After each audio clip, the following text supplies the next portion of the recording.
فأنذرني إلى يوم يبعثون. Allah menjawab, فإنك من المنذرين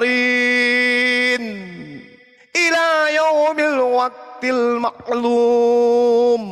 Iblisnya berkata lagi, فبعزتك لأغوينهم أجمعين إلا عبادك منهم المخلصين. Iblis dan Allah tanya jawab. Ya Rabb, kata iblis, engkau telah mengutukku, kumohon padamu tangguhkan aku sampai hari kiamat.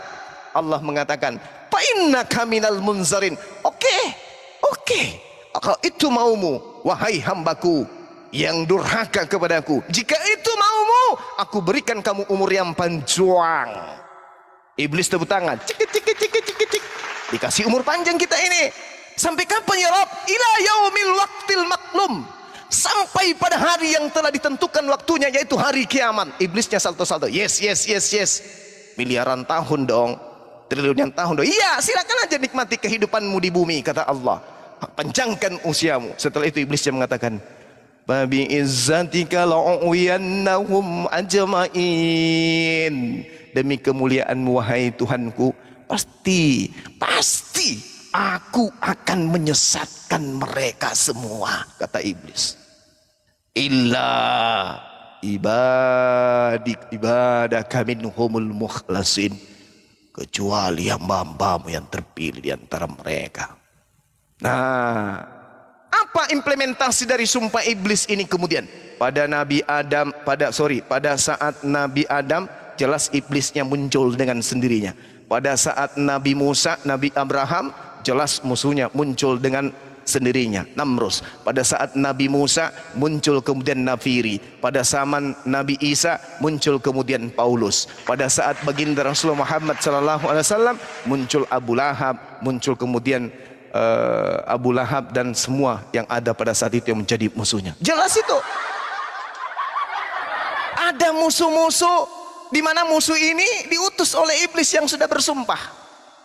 Anda mengatakan di Bible kami beda dengan, justru di Bible Anda iblis yang mendapatkan kedudukan tertinggi di dalam menyesatkan manusia. Tak kasih kemudian satu data bukti bahwa Tuhan yang menciptakan setan. Di dalam Yesaya 45 nomor 7. Nah, teman-teman apologet di bawah dicatat.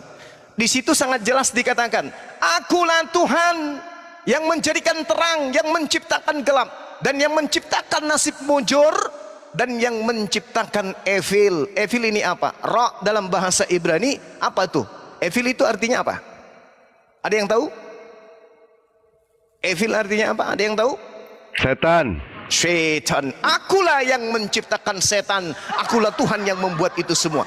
Jadi jangan Anda setarakan Tuhan bermusuhan dengan setan. Setan itu makhluk, sedangkan Allah itu pencipta segala makhluk. Siapa suruh menjadi setan? Siapa suruh menjadi ingkar? Jadi setanlah dia. Nah sekarang, ketika Anda mengatakan bahwa Anda taat kepada Tuhan, mana ketaatan saudara? Menyembah Yesus? Oh no, itu bukan suatu ketaatan. Makanya Yesus mengatakan, pengajar palsu, nabi palsu akan muncul setelahku. Buahnya memanggil aku Tuhan, mengusir setan pakai namaku, bernubuat pakai namaku, bermujizat pakai namaku. Pada saat itu aku mengatakan kepada buah dari nabi palsu ini, enyahlah daripadaku, kalian semua adalah pembuat kejahatan. Pergilah ke neraka bersama dengan bom-bom. Demikian bos. Oke, lanjut silakan. Sini sedikit lagi hampir maghrib, silakan. Ya. Begini ya bang, sebenarnya kalau abang mengatakan bahwa keselamatan di dalam Kristen itu sendiri bukan atas Allah tetapi karya iblis, seperti itu tadi abang bilang ya. Saya terangkan dulu sedikit bahwa sebenarnya bang, rencana keselamatan Allah melalui Yesus dapat dijelaskan dalam beberapa tahap bang. Pertama, kedatangan Yesus. Kedua, kematian dan kebangkitan Yesus. Dan ketiga, keselamatan oleh iman terhadap Yesus Kristus. Dan yang keempat itu adalah hidup baru di dalam Kristus. Jadi setiap orang yang hidup di dalam Kristus akan mengalami suatu menjadi manusia baru yang lebih baik lagi. Tetapi mengenai nabi-nabi palsu yang abang tadi katakan, kalau saya dapat melihat di dalam Alkitab, pertama dulu di dalam 2 Timotius 4 ayat 2 menyatakan apa yang salah dan nasihatilah dengan segala kesabaran dan pengetahuan.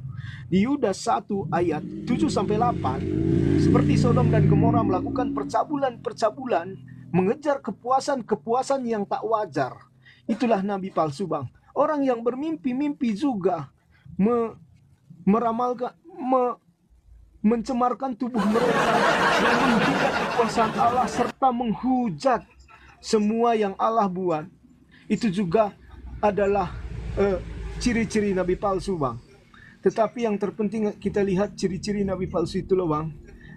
Di dalam Yeremia, bahwa Yeremia 23 ayat 25 mengatakan mereka akan bernubuat dan membuat mereka berasal.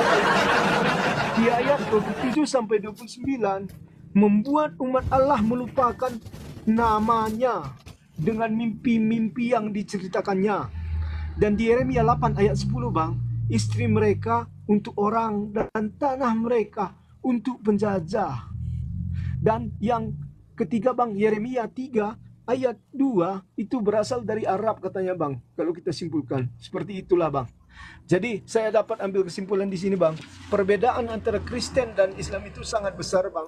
Dan yang pertama dulu, kalau di Kristen iblis manusia hanya boleh sujud kepada Tuhan, itu yang pertama. Dan di Kristen mempunyai cerita yang sangat jelas dari Adam sampai kelahiran Yesus Kristus tentang konsep keselamatan manusia itu sendiri. Tetapi kalau di Islam, iblis dan Tuhan itu bersahabat. Mulai ngawur narasinya ini orang. Ini John Peter Anda ya. Wah, kacau, mulai ngawur bawa-bawa Islam. Tadi sudah jelas sama Gurunda Bang Zuma dijelaskan jangan bernarasi Islam Anda.